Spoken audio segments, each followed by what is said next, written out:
दुनिया में जहां कहीं भी, जिन देशों में भी भ्रष्टाचार पर अंकुश लगाया गया है, दुनिया के जो सबसे ईमानदार देश हैं, जो सबसे ईमानदार व्यवस्था है, फिनलैंड है, स्वीडन है, डेनमार्क है, न्यूजीलैंड है, उन व्यवस्थाओं को अगर आप ध्यान से जाकर देखिएगा, वहां पर लोगों ने वहां की व्यवस्था में 4 बात को किया है।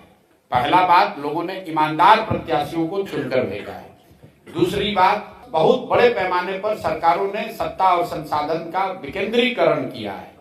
तो हम लोग यहाँ चाहते हैं, इसीलिए जन सुराज का नारा है सही लोग, मजबूत आदमी नहीं, गलत आदमी नहीं, चाहे कमजोर व्यक्ति हो लेकिन ईमानदार हो, सही हो, उसको ही चुनाव में हम लोग उतारेंगे।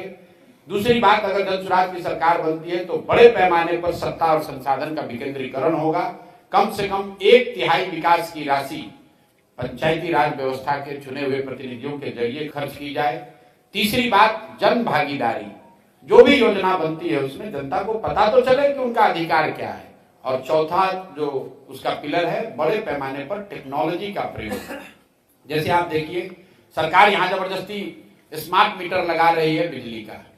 किसी ने नहीं पूछा कि भाई जब तुम नल जल योजना बना रहे थे, अगर तुमने नल जल योजना में स्मार्ट मीटर लगा दिया होता तो पटना में बैठे बैठे पता चलता कि कौन सा मोटर ऑन हुआ, कितना पानी निकला, किसने कितना पानी कंज्यूम किया, तो वो तो भ्रष्टाचार पूरा उसमें कम हो जाता।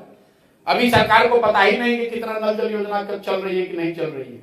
तो ये 4 जो सिद्धांत हैं, राजनीतिक लड़ाई में, लोकतांत्रिक लड़ाई में शुचिता आए, इसके लिए अच्छे लोगों का चुनाव, जो लोग चुनकर आए, व्यवस्था बने, उसमें बड़े स्तर पर सत्ता और संसाधन का विकेंद्रीकरण, तीसरा जन भागीदारी, और चौथा बड़े पैमाने पर टेक्नोलॉजी का प्रयोग। इन 4 चीजों से बिहार में बहुत बड़े स्तर पर भ्रष्टाचार पर अंकुश लगाया जा सकेगा। इसलिए नहीं कि मैं कह रहा हूं, क्योंकि दुनिया में इस बात का प्रमाण है कि जिन देशों में भी, जिन राज्यों में भी भ्रष्टाचार पर अंकुश लगाया गया है, वो इन्हीं 4 माध्यमों से ये अंकुश लगाया गया है।